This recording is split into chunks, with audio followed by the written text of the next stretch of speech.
Quand on dessine, quand on fait des choses comme ça, qu'on pose sur le papier, finalement, on sort le rêve de soi. Et c'est à ce moment-là, quand on le sort de soi, qu'il prend une autre tournure, il prend presque une signification différente.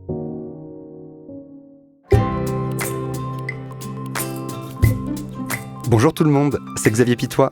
Avant de commencer, je tiens à vous remercier du fond du cœur. Avec 85 millions d'écoutes pour Graines de Métamorphose et Métamorphose, c'est grâce à vous que nous pouvons inspirer tant de personnes. Si vous aimez ces moments de partage, abonnez-vous sur votre plateforme d'écoute préférée pour ne manquer aucun épisode. Vos commentaires et témoignages sont précieux pour continuer à vous proposer des experts et surtout des conseils concrets au quotidien. Si cet épisode vous touche, pensez à le partager autour de vous. Allez, c'est parti pour un nouvel épisode de Graines de Métamorphose. Graines de Métamorphose, le podcast qui fait germer la conscience. Comment vous sentez-vous vis-à-vis de votre travail ? Est-ce une source d'épanouissement et d'enthousiasme ou plutôt une cause de stress et de démotivation ? Alors si vous vous reconnaissez plutôt dans la deuxième catégorie, si chaque semaine par exemple vous attendez avec impatience le week-end ou les prochaines vacances, alors je vous recommande vraiment chaudement le Parcours Chance.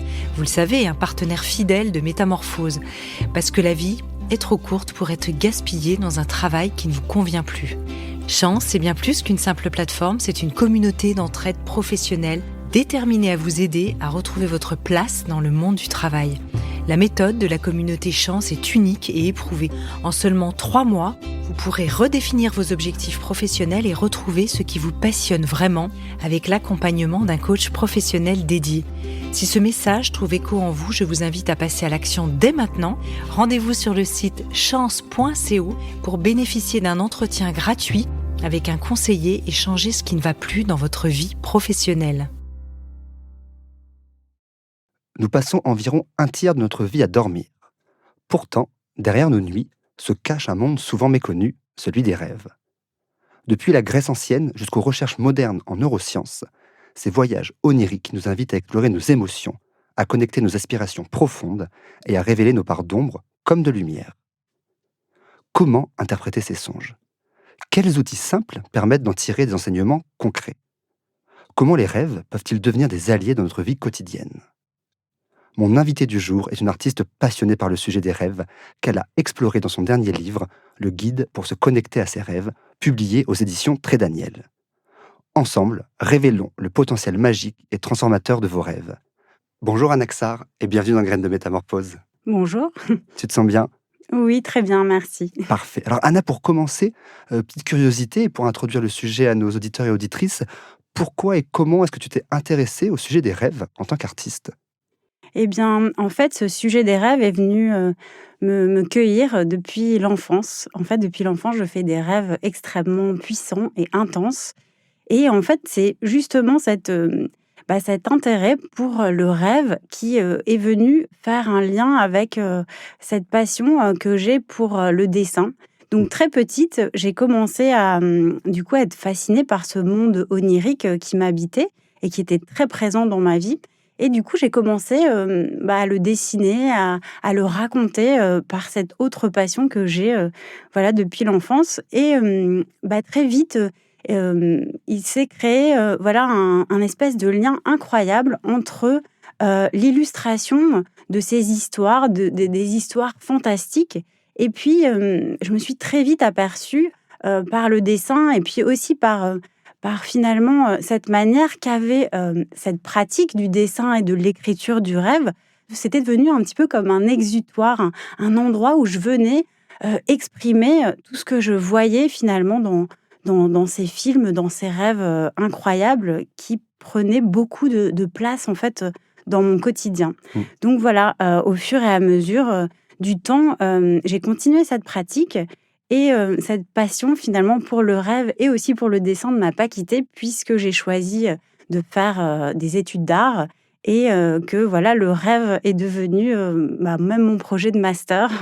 Donc voilà, c'est ces 2 passions qui sont très liées ne m'ont pas quittée et voilà, aujourd'hui, je suis très heureuse de continuer, de pouvoir continuer à parler de ces 2 choses qui m'animent et qui sont très importantes pour moi et je l'espère du coup, donneront envie voilà, aux autres, de plonger au cœur de leur propre monde oniriques. Onirique, bien sûr. C'est vrai que les rêves, ils intriguent, hein, clairement. Mais leur fonctionnement, parfois, il peut encore paraître un petit peu mystérieux. Et j'aimerais qu'on reprenne avec toi quelques bases pour toutes celles et ceux qui nous écoutent. Pourquoi Oui, rêvons-nous bien sûr. et que sait-on des rêves aujourd'hui? Pourquoi rêvons-nous?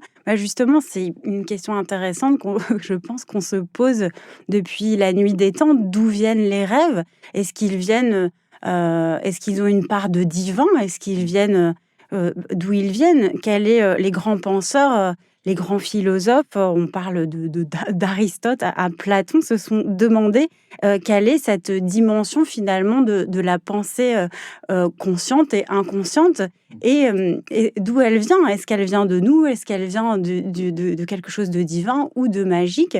Heu, donc voilà et aujourd'hui, c'est intéressant parce qu'on sait énormément beaucoup plus de choses, bien sûr, mais il y a eu surtout, bien sûr, surtout dans notre société, dans notre culture, au début du XXe siècle, bien sûr, le psychanalyste, Sigmund Freud, qui est venu poser une question, qui est essentielle. Est-ce que, le rêve a un sens? Est-ce qu'il est interprétable? Et donc là, on a quitté ce monde magique, ce monde de l'absurde, du rêve, pour, vraiment, étudier finalement, ce vécu onirique et voir si on pouvait créer un lien avec nos vies.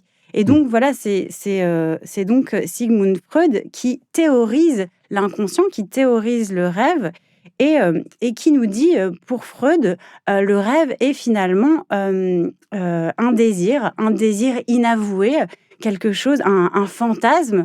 Il nous sépare totalement de cette idée que le rêve n'a pas de sens, qu'il est, voilà, qu'il est absurde. Mmh. Et il y a aussi évidemment, pour son disciple, Carl Gustav Jung, qui pose aussi également, cette question fascinante d'où vient le rêve, comment est-ce qu'on l'étudie? Et pour Jung, la différence, c'est que lui, il va, connecter finalement, le rêve du patient à un imaginaire collectif, ou un inconscient collectif qui finalement, va donner, des symboles, des signes, des clés, qu'on va pouvoir finalement analyser et par cette analyse qui va aider, le patient justement à retrouver un équilibre psychologique. Donc il y a il y a quelque chose d'assez fascinant parce que, ils donnent vraiment un sens à l'analyse du rêve. Et donc on sait qu'aujourd'hui, toujours, en thérapie, en psychologie, on utilise le rêve parce que on sait que, il y a un vrai bienfait, du coup, pour le patient. Et puis on sait aussi aujourd'hui que le traitement, notamment des cauchemars, peut aider les patients à apaiser, certaines souffrances, liés à des traumatismes, certains symptômes. Mmh. Donc c'est assez, voilà, incroyable. Et est-ce qu'il y a, tu sais, des grands moments un peu comme ça historiques? Donc là, c'était les grands penseurs, Mmh. Aristote, Platon, Jung. Est-ce qu'il y a d'autres, personnalités un petit peu mythiques de cet univers du rêve? Ou, c'est quoi un peu les grands moments où il y a eu un peu des bascules ou en tout cas des avancées? Je pourrais pas tracer exactement l'histoire du rêve. Mmh. On sait qu'en science, c'est, dans les années 60, le scientifique, Michel Jouvet qui découvre que, le rêve a lieu, dans le sommeil paradoxal. Mmh. Après aujourd'hui, voilà, j'ai lu des études récentes qui dit que finalement on rêve, pas seulement dans le sommeil paradoxal, mais on rêve à tous les stades de sommeil. Simplement, c'est vrai que pendant le sommeil paradoxal, on va avoir, davantage de souvenirs, on va faire des rêves beaucoup plus narratifs, beaucoup plus forts, avec des Mmh. émotions plus fortes et donc au réveil, on va, s'en souvenir plus facilement. C'est eux qui prennent le dessus un peu dans la mémoire, quoi, dans le souvenir. Exactement, ouais. Et ce qui est quand même fascinant, je trouve encore aujourd'hui, c'est que, malgré, voilà, les avancées scientifiques, on peut apprendre énormément de choses, mais on ne peut toujours pas finalement voir un rêve. On peut juste entendre le récit, du patient, volontaire, du rêveur volontaire qui va venir raconter son expérience. Et donc, voilà, on en vient à chacun et chacune à pouvoir, exactement comme eux, raconter nos expériences et en apprendre sur le rêve, en faire évoluer, justement, comme on se disait tout à l'heure, faire évoluer sa définition, la définition même du rêve. Donc pour moi, le rêve est toujours en train d'écrire, son histoire. Et de par tes lectures, de par tes écrits et tes différentes recherches, est-ce que les rêves ont toujours une signification ou ils sont parfois simplement aléatoires? Je pense que, le rêve n'est jamais forcément anodin, en fait. Il peut vouloir dire quelque chose à des degrés différents d'importance. Parfois, enfin, moi, je m'amuse parfois à me rendre compte que j'ai fait un rêve il y a quelques années qui veut dire quelque chose pour moi Aujourd'hui. aujourd'hui. Ouais, ou alors, voilà, après on parle aussi, de synchronicité. Les Mmh. rêves, ça reste des images qui viennent nous interpeller et parfois on crée un lien finalement qui est incongru, mais c'est cette intuition profonde, presque un savoir, intuitif, Mmh. finalement qu'on a à l'intérieur et du rêve qui vient nous aider à créer des liens avec, nos vies et en donner une signification.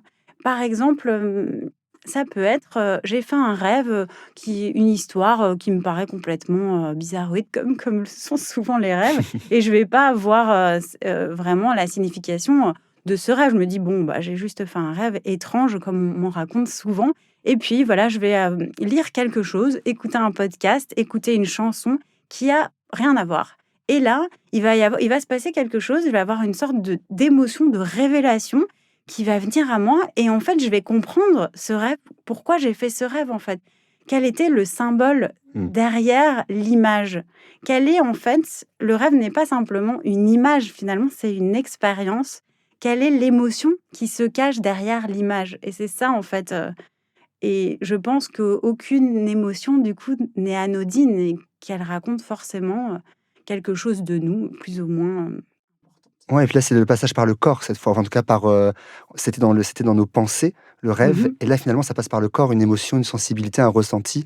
C'est intéressant aussi je trouve cette connexion entre, rêve et finalement, corporalité, non? Oui, énormément parce que, je sais pas si tu as déjà vécu ça, mais quand tu rêves, que tu cours et que tu arrives plus et que ou que tu es enseveli ou que tu t'es fait mal quelque part dans ton rêve et puis quand tu te réveilles, tu as mal à Mmh. l'endroit où tu as les jambes toutes engourdies, donc en fait, il y a un vrai lien entre cette intuition qui est, mentale, mais qui est physique dans le corps, en fait, Mmh. aussi. C'est quand on a peur, quand on se sent pas bien, quand il y a on le ressent, en fait, quand on est stressé, on a mal quelque part. Et en fait, c'est aussi une manière pour notre psychique de nous parler, en fait. C'est une manière pour l'inconscient de s'exprimer par le corps et évidemment dans le rêve aussi. Mmh. Et donc là depuis tout à l'heure, c'est vrai on parle des rêves qui accompagnent nos nuits, donc vraiment Oui, pendant qui se limitent à nos instants de sommeil, mais ça ne se limite pas à ces instants de sommeil et tu en parles, c'est, les rêves diurnes, donc en oui. journée, où chacun joue un rôle essentiel dans notre équilibre, que ce soit la nuit ou le jour. Quelle est la différence pour celles et ceux qui nous écoutent entre les 2, les rêves nocturnes et les rêves diurnes et pourquoi ils sont-ils tout aussi importants l'un que l'autre? Eh bien, les rêves nocturnes sont bien sûr les rêves que l'on fait, lorsqu'on est endormi. Donc ce sont des rêves, des pensées qui sont à la base inconscientes, dont on n'a pas conscience et les rêves diurnes sont les rêves qu'on va faire en pleine journée, c'est-à-dire, ce moment où, donc il y a 2 types. Il y a ce moment où on va aller, laisser notre esprit, vagabonder, on va aller rêvasser à des choses. Moi, personnellement, je suis une grande rêveuse, diurne et nocturne, donc voilà, j'ai toujours beaucoup rêvé aussi. J'ai beaucoup, mon esprit part vite, à aller penser à des choses, créer des liens entre les choses. C'est comme ça aussi que me viennent des idées. Quand je dessine, par exemple, mon esprit vagabonde, va dans des lieux, bah, inconnus et en fait, il y a aussi, quelque chose que je trouve très important, c'est le rêve diurne, c'est vraiment, le désir profond le rêve dans sa définition la plus simple, l'aspiration. Mmh. L'aspiration. En fait, j'ai lu j'avais lu une anecdote d'un explorateur, d'un explorateur qui disait que avant d'escalader l'Everest, il l'avait rêvé de nombreuses fois. Mmh. Il l'avait rêvé, c'est-à-dire il l'avait imaginé. Il s'était vu comment il allait passer toutes ces étapes très difficiles, comment il allait faire. Et il se disait, bon, je vais jamais y arriver. Mais en fait, c'est à force de l'imaginer, à force vraiment de le vouloir, de s'y préparer, qui finalement, il a réussi à faire son exploit. Et puis, moi, j'ai pensé à ce rêve que j'ai depuis l'enfance, dont je ne sais pas très bien d'où elle vient, mais d'être artiste, d'être peintre, de raconter des histoires et de les illustrer. Et j'ai ce rêve depuis toujours qui me porte. Et c'est vrai Mmh. que c'est un rêve qui est fou parce que comment, dans notre société, comment on vit de ça, enfin, on n'est plus dans la bohème, quoi, on peut pas vivre. Et puis, en fait, ce rêve, au fur et à mesure, je l'ai nourri parce que j'y ai réfléchi. Il m'a permis, ce rêve, de me projeter pour imaginer comment j'allais, comment j'allais le mettre en place dans ma vie, le réaliser. Mmh. Donc voilà la différence entre les 2. Et je tiens quand même à dire qu'un rêve diurne peut être un rêve qui n'est pas forcément, un rêve à réaliser. Les rêves nous portent, ils nous emmènent, ils nous permettent d'évoluer, de comprendre nos désirs, là où on a envie d'aller. Ils nous permettent de nous épanouir simplement, Oui, c'est pas simplement la livraison d'un objectif, Voilà, c'est c'est ça, bien oui. plus complexe, quoi. Ça peut faire, Oui, écho à plein d'autres choses. exactement, oui. Et il y a une phrase, j'ai piqué du coup une de tes phrases. Tu écris: «Rêver, c'est comme prendre un nouveau souffle pour observer la vie autrement». Ça serait quoi les bienfaits concrets qu'on peut tirer de nos rêves sur Bah, cette vie? oui, déjà, j'aime beaucoup cette phrase que tu as choisie parce que c'est, vraiment une qualité du rêve que je trouve, incroyable. C'est de pouvoir, être un ailleurs et de voir les choses autrement. C'est pour ça aussi, je crée j'ai créé un oracle des rêves et un tarot des rêves et en fait, ce sont des outils en tirant les cartes, qui vont, nous permettre de voir les choses, de voir la vie autrement, de se poser la question de l'existence, ou de réflexions toutes simples, ou même de nos simples émotions, quotidiennes. Mais, voilà, de faire ce saut en arrière, sur le voilà, de prendre la distance en tout cas pour réfléchir. Et je trouve que, voilà, quand on donne de l'espace au rêve, quand on s'y intéresse et qui devient entre guillemets un outil pour nous, il a cette qualité de nous aider à réfléchir, à prendre du recul et à prendre conscience de certaines choses justement qui sont inconscientes. Donc c'est un univers, en tout cas, un espace intérieur que je trouve fascinant parce qu'il nous permet, donc là on en vient bien sûr au bienfait, il nous permet de dialoguer avec, je pense, notre moi profond. Parce que voilà, on sait qu'en neurologie, par exemple, ils font des tests sur des patients, sur des rêveurs, et ils ont découvert que les patients revivaient dans les rêves des émotions qu'ils avaient vécues à l'état d'éveil. Donc, ils en sont venus à la conclusion que le rêve aide à réguler les émotions, à digérer les émotions.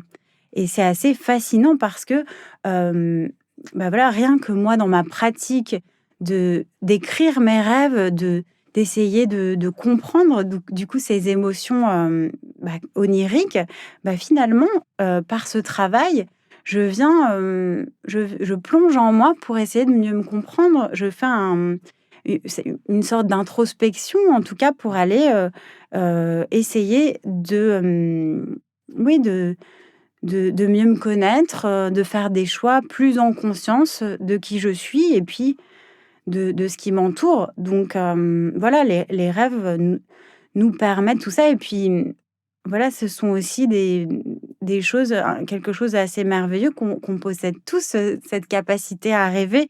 Donc c'est pour ça que j'aime en parler avec tout le monde, n'importe qui, peu importe le métier, peu importe voilà le c'est l'intérêt qu'on Mmh. porte à cet espace.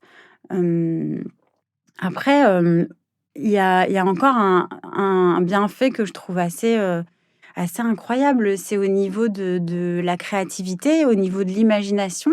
Le rêve a un espace, qu'on connaît peu, un espace, justement où on peut explorer. Moi, j'aime bien le voir comme un grand terrain de jeu pour, l'imaginaire et finalement, comme les neuroscientifiques nous disent, hein, on vient dans le rêve solidifier, les souvenirs, la mémoire et créer des liens. Eh bien, de la même manière, on va créer des liens pour avoir des idées, pour avoir de nouvelles idées, de nouveaux projets. On a entendu beaucoup d'anecdotes qui racontent des artistes, des musiciens, des scientifiques se réveiller en pleine nuit et puis avoir une idée de génie, quoi. Oui, tu parles de Paul McCartney, je crois qu'il aurait entendu Oui, Yesterday, la mélodie de de Yesterday Yesterday dans un dans un rêve. rêve. Ouais, je sais, il y a aussi la chanson de Mamas and the Papas, Let the Sunshine, hyper connue, qu'il a entendue dans un rêve. Il s'est levé en plein milieu de la nuit pour la jouer. Je trouve ça fou. Waouh, ouais. Et voilà, il y a plein de... Oui, en tout cas, c'est vraiment une ressource, le rêve pour la créativité. Oui, c'est une ressource parce que ça vient, je pense, créer des étincelles. En fait, ça vient lier des choses. On en parle souvent en créativité. C'est aussi un sujet qui me Mmh. passionne beaucoup et mon prochain projet, donc du coup, qui sort en février, sera sur ce sujet. Et je trouve qu'il y a beaucoup de liens parce qu'en fait, dans le rêve, l'esprit vient créer des liens entre les choses. Et c'est en créant des liens entre nos mémoires, entre nos intuitions, entre tout ce qu'on voit tous les jours, ce qu'on ressent, ce qu'on apprend, nos connaissances. On vient ouvrir là toutes nos valises en fait et on vient créer plein de liens qui viennent nous apporter justement, qui viennent nous permettre d'innover en Mmh. fait. Donc voilà, donc pour moi, cet état du rêve et le rêve qui soit nocturne et qui soit aussi diurne, parce que dans le rêve diurne, on est dans un entre-deux, on laisse l'esprit vagabonder dans un ailleurs et en fait, on ouvre, on lâche prise et là, on ouvre des possibilités. On laisse en fait, on crée un espace pour accueillir de nouvelles Oui, la choses. nouveauté, quoi. Ouais, exactement. Et alors, parmi les personnes qui nous écoutent, il y en a peut-être qui sont un petit peu frustrées, qui se disent: «Ah, mais moi, je me souviens jamais de mes rêves». Bon, la bonne nouvelle, c'est que tout le monde rêve, ça a été prouvé pour le coup scientifiquement. Les animaux rêvent, peut-être même les plantes, ça on ne sait pas encore vraiment. Et sur ces obstacles à la connexion avec les rêves, à quoi cela est dû pour essayer de les aider et qu'est-ce que tu conseillerais pour renouer avec leur monde onirique? Ah oui, du coup, c'est un sujet on en parle souvent évidemment. Comment tu fais pour te Mmh. souvenir de tous tes rêves? Pourquoi c'est fou, et en fait, moi, j'aime bien comparer souvent, la mémoire du rêve à un muscle qui se travaille. Donc voilà, c'est un petit peu comme quand on va courir pour la première fois, on court, 10 minutes, on est épuisé, on n'en peut plus. Eh bien, le rêve, c'est pareil, on va, prendre le temps du rêve, on va déjà, poser l'intention, de créer un espace pour le rêve, d'avoir la volonté de s'en souvenir. On va bien sûr, pratiquer, en essayant de fortifier, comment dire?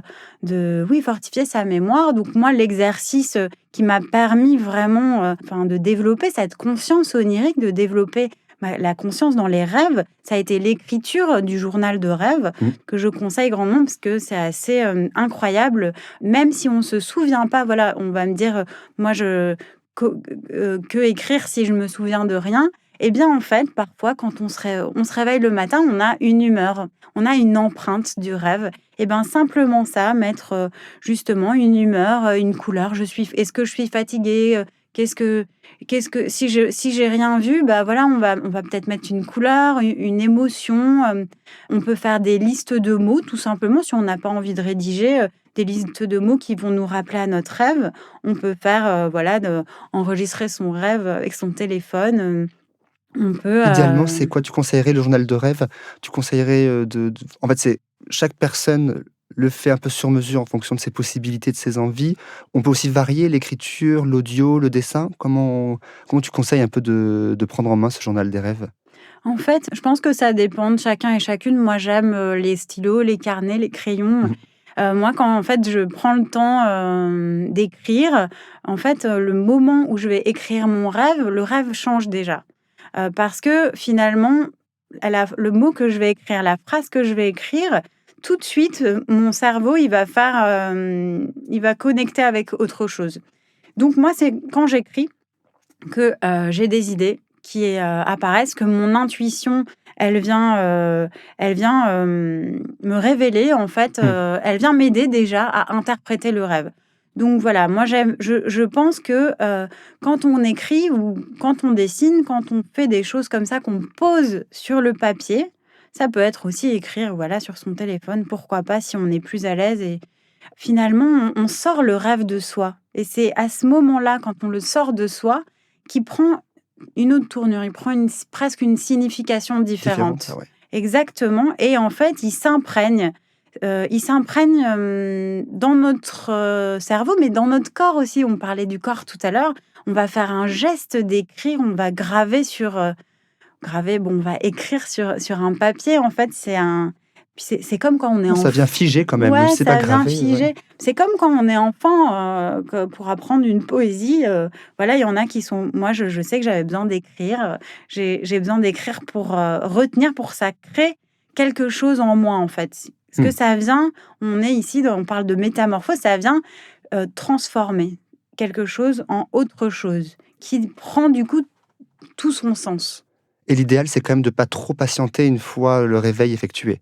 Ah oui, alors vraiment, Sur le cadre, tu vois? peu Quel serait im le cadre un petit peu idéal? voilà, en fait, le cadre idéal, c'est, déjà dès le réveil, tout de suite, écrire ses rêves. En fait, même si on a un grand rêveur, qu'on se souvient de tous ses rêves, le rêve reste très éphémère, il évolue, il change. Moi, je conseille, au réveil, de tout de suite prendre le temps avec son thé, son café, de faire ce petit rituel, qui est qui est plaisant et qui est exutoire encore une fois et de raconter, le rêve et du coup justement, le cerveau va s'entraîner à créer cet automatisme du souvenir du rêve au réveil en fait. On dit au corps, on dit à l'esprit qu'on a envie de s'en souvenir. Donc c'est la 1re chose qu'on fait. C'est assez important, oui, c'est assez important. Et ça permet un peu à ce muscle, un peu, derrière de s'entraîner, de s'habituer et c'est ça qui va, entre guillemets, «multiplier les chances» qu'on se souvienne du prochain et Oui. cetera? Oui, parce qu'en fait, c'est un petit peu moi, j'aime bien donner l'exemple de voilà, de quand moi, j'observe beaucoup les choses parce que je dessine ou j'écris. Par exemple, quand j'écris, oui, où je veux dessiner un modèle, bah, je vais commencer par le regarder très longtemps, y prêter attention dans ses détails. À force, de faire cet exercice, que j'ai même appris à l'école de dessin, en école d'art, eh bien, quand je regarde quelque chose, je vais tout de suite percevoir quelque chose de mon modèle et je vais même plus penser à le regarder sous un angle ou un autre. En fait, je crée des savoirs qui deviennent intuitifs, qui deviennent instinctifs et je vais le dessiner et je sais par où commencer. Je sais comment, lui donner, forme pour qu'il exprime, ce que je suis en train de regarder. Eh bien, en fait, le rêve, c'est pareil.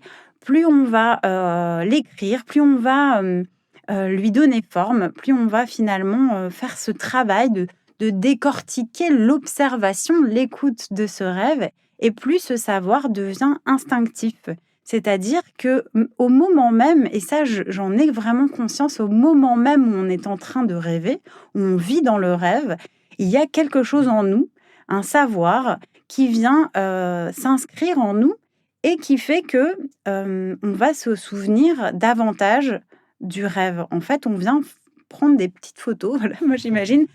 J'aime bien m'imaginer avec mon carnet de croquis dans mon rêve. Et dans mon rêve, je prends plein de notes et puis au réveil, ça marche. Ouais, tu sélectionnes des moments et alors, les rêves, ils sont éphémères, tu le disais, ils sont souvent inédits, mais malgré tout, il y a des rêves récurrents, des rêves qui Mhm. reviennent et ça, tu explores, hein, ces différents types de rêves. Quels sont les types de rêves les plus courants et quelles sont leurs significations? Lesquels sont ceux qui reviennent le plus souvent? Oui. En fait, oui, moi, je me suis amusée à répertorier comme ça, les Mmh. rêves parce que c'était plus facile, justement de les comprendre et de les interpréter. Moi, j'aime bien, moi, j'ai l'impression qu'il y a vraiment, une nature du rêve. J'aime bien l'analyser un petit peu comme ça. Moi, je suis quelqu'un, du coup, de très visuel. Donc pour moi, les rêves, je les ressens, ils ont une sorte de texture. Après, chacun et chacune, a ses sens plus ou moins développés et va venir, j'en parlais par exemple de l'humeur. Mmh. L'humeur au réveil, on va venir mettre, une couleur, une émotion. Donc oui, moi je note plusieurs, types de rêves. Donc il y a, le premier rêve qui est assez classique, c'est le rêve de nettoyage. On va venir dans le rêve revivre, ce qu'on a vécu à l'état d'éveil. Donc ça nous permet de justement digérer notre vécu, nos émotions. On a le rêve que j'appelle de clarté, qui est un rêve qui est plus, porteur d'un message. Il va peut-être révéler, des insécurités, peut-être vraiment nous apporter, des clés nous révéler peut-être, une vérité, qui serait inconsciente. Oui, comme tu disais, on a les rêves, qui sont bien sûr récurrents. Ça nous est tous arrivé, de faire plusieurs fois le même rêve. Pour moi, ces rêves, ils viennent, nous dire quelque chose, d'important. C'est qu'il y a encore quelque chose justement à digérer, à comprendre. Donc, voilà, on a, le cauchemar Mmh. qui reste un rêve, avec, des émotions, qui sont plutôt négatives, qui viennent, révéler certaines peurs, certaines angoisses ou qui font peut-être référence à un état, un choc ou un trauma. Ensuite, on a, les rêves que j'appelle les rêves, épiques ou fantasques, qui sont plus des rêves qui sont, un peu guidés par l'imaginaire, l'imagination et donc là, on va aller voir des choses complètement, impossibles, absurdes et ce qui est aussi, magique dans le rêve, c'est, cette capacité de l'esprit à pouvoir justement, ce rêve épique va nous aider à créer, à trouver de nouvelles idées. Heu, on a aussi, le rêve que j'appelle prémonitoire, qui est un rêve qui est intuitif. Un rêve qui vient nous dire quelque chose qu'on a pu, voir, ressentir simplement, c'est quelque chose peut-être, d'inconscient, qui vient, nous alerter, sur la suite. On a, aussi un rêve, ouais, le rêve de guérison que je trouve assez beau, qui est parfois qui peut être un rêve qui vient, dénouer, quelque chose, un nœud, un blocage, qui vient nous aider à tourner une page, à avancer. Et enfin, on a un rêve, le rêve lucide. Le rêve lucide, c'est, un rêve où, on a conscience qu'on est en train de rêver. Donc on peut, commencer à interagir, dans le rêve. Ouais, ça, c'est le niveau un peu ultime. Ouais, voilà. C'est En tout cas, ça se fait au le bout dernier de c'est le level. dernier level du jeu. En tout cas, c'est après beaucoup de pratique, Oui, une fois que le muscle est bien entraîné, a bien été voilà, c'est chauffé, ça. on peut y aller. Oui. Et alors on parlait des cauchemars, mais bien que désagréables, hein, tu le disais, ils sont porteurs de sens. Mmh. Comment on peut essayer de travailler ces cauchemars pour en faire des outils un peu de guérison? Et bien, on peut faire cette pratique en fait, le cauchemar reste finalement une histoire. Donc, on a la possibilité, de réécrire l'histoire. Donc, peut-être, inventer une fin, plus positive pour apaiser le cauchemar. On peut faire c'est une pratique que j'ai fait, que je fais depuis l'enfance, c'est poser une intention, sur le rêve et le cauchemar, pour éviter, de le pour agir plus que de le subir, en fait. Mmh. Donc on sait qu'on va retourner dans un endroit qui va pas être, on sait pas exactement de quoi on va rêver, mais voilà, on sait que, on se donne les outils, avec cette intention, on se donne, les outils pour pouvoir faire face à ce qu'on va vivre, en fait. Donc voilà, ce sont, des pratiques, qui sont, pas toujours faciles, qui peuvent même demander, un accompagnement. Hem, On peut aussi, en parler à des proches, voilà, mais je pense qu'il y a vraiment quelque chose d'assez puissant, dans l'expression finalement onirique de ces émotions négatives. Le rêve, le cauchemar vient déjà faire un travail, vraiment de libération émotionnelle. Heu, Encore une fois, écrire ses rêves, écrire son cauchemar permet de, finalement, sortir de soi, heu, tout ce qu'on garde et toutes ces choses images, en fait, qui nous font souffrir. On nous, dans le dessin, dans l'art, on le voit en racontant quelque chose par le dessin.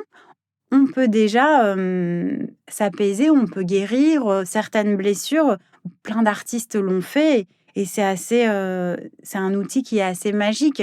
Donc voilà, pas tout le monde n'est artiste, mais on peut tout simplement, utiliser ces visions qui sont parfois, très choquantes et très douloureuses. On peut les utiliser pour essayer de venir, les apaiser, les transformer et peut-être venir, justement, digérer, guérir quelque chose. C'est déjà du soin qu'on s'offre, même si on Exactement, n'est pas oui. forcément artiste et qu'on n'a pas forcément les connaissances scientifiques, psychanalytiques. Ça Mmh. n'empêche que de gérer ça soi-même, déjà, ça peut être une première étape. Voilà, c'est une première étape et c'est ce que j'aime, ce que j'aime dans le rêve, c'est que justement, même si, même si c'est pas un exercice facile, on peut tous, prendre entre guillemets «ce pouvoir» et voilà et essayer justement, de faire ce chemin pour aller mieux en fait, Mmh. oui voilà, utiliser en fait, cette magie, que moi je trouve assez magique du rêve, pour justement s'aider en fait, s'apaiser et puis voilà et puis le cauchemar aussi, il nous alerte en fait. On dit aussi on peut dire que, il vient nous préparer. Parfois on fait un cauchemar parce que, on appréhende quelque chose. Bah, le rêve, ce rêve difficile, il nous permet d'appréhender la vie qui est difficile et en fait, on va donc pouvoir prendre des choix, faire des choix plus en conscience de nos peurs, en conscience de nos faiblesses. En finalement et moi, c'est ce que j'ai vécu, dans l'enfance avec, ces rêves et ces cauchemars, c'est de faire de cette vulnérabilité, de ces émotions qui nous traversent et qui nous font souffrir souvent, au réveil et même parfois qu'on peut garder pendant plusieurs jours et bien, en fait, on vient en faire une force et c'est ça que je trouve assez beau. Comme un entraînement, un peu. Ça vient un peu peut-être nous familiariser avec, potentiellement un challenge ou une épreuve dans le réel, quoi. Voilà, c'est une épreuve et c'est cette épreuve, et je le redis, le rêve, comme le cauchemar, est plus qu'un film, une image, c'est une expérience et donc c'est une expérience personnelle et cette expérience personnelle, elle va venir, nous apprendre des choses de nous et comment, traverser justement elle vient nous donner presque même les armes pour, justement, à l'éveil, venir, affronter les choses, en fait, d'une autre manière. Alors autour de ces armes et même, le mot rituel, hein, tu en partages beaucoup des rituels, notamment autour de l'intention. Heu, Comment essayer de poser une intention? Tu recommandes de poser une intention parfois le soir avant de se coucher, Mmh. pour essayer un peu d'orienter, les rêves. As-tu des exemples d'intentions que l'on peut poser? Comment cela se concrétise? Est-ce que c'est une pensée? Est-ce que c'est à travers un objet? Comment ça peut se passer? En fait, oui, c'est une pratique que j'ai énormément fait. Je le fais aussi, pour mon travail, pour ma créativité, lorsque, voilà, je suis en recherche, par exemple, en ce moment, j'écris un roman graphique justement inspiré de mes rêves que j'illustre et en fait, parfois, pour, chercher, des éléments sur mes personnages ou sur mes lieux eh bien, je pose une intention. Bah, tiens, dans mon rêve, j'ai envie d'aller explorer ce personnage et j'ai envie de voir telle ou telle chose. Voilà, ça peut aussi fonctionner avec, sa vie personnelle. Je donne un exemple que je donne dans mon livre. Je vis en ce moment une expérience amoureuse, je suis dans une relation amoureuse et j'ai besoin d'avoir, les clés sur comment faire pour que ça avance, bon, voilà, comment réagir. Et bien, en fait, cette pensée que je vais poser, en fait, avant de dormir, cette pensée, elle a une énergie, elle pose finalement un point de départ du rêve. Donc ce qui est, étonnant, c'est qu'évidemment, on ne rêve pas exactement de ce qu'on a demandé, ce serait trop beau, mais en fait, on va rêver parfois d'autre chose ou de quelque chose de complètement, qui peut paraître complètement ailleurs. Mais en fait, si on prête attention aux symboles, aux choses, on va avoir, des réponses, on va avoir des clés. Par exemple, je vais voir, voilà, par l'histoire qui se déroule dans mon rêve, je vais aller analyser, que veut dire quoi et en fait, comme j'ai eu une intention au début et bien, je vais pouvoir faire un parallèle. Voilà. Par exemple, quand, je le propose souvent pour utiliser mes oracles ou mon tarot des rêves, de poser une intention avant de tirer les cartes, par exemple, ou poser une question, ça se fait beaucoup. Parce qu'en fait, finalement, ça permet de cibler le tirage.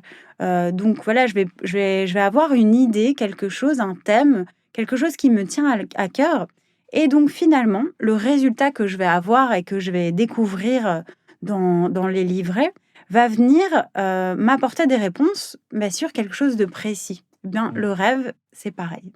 Ok, super. Et est-ce qu'il y a d'autres conditions importantes pour essayer un peu de maximiser le souvenir ou la mémorisation un peu de ces rêves? Oui, après, il y a tout ce qui est, de l'hygiène, de vie, Mmh. voilà, on sait qu'il faut pas trop manger avant de dormir. L'alcool, oui, c'est tout ça, ça empêche, de rêver. Donc, on le sait, c'est prouvé.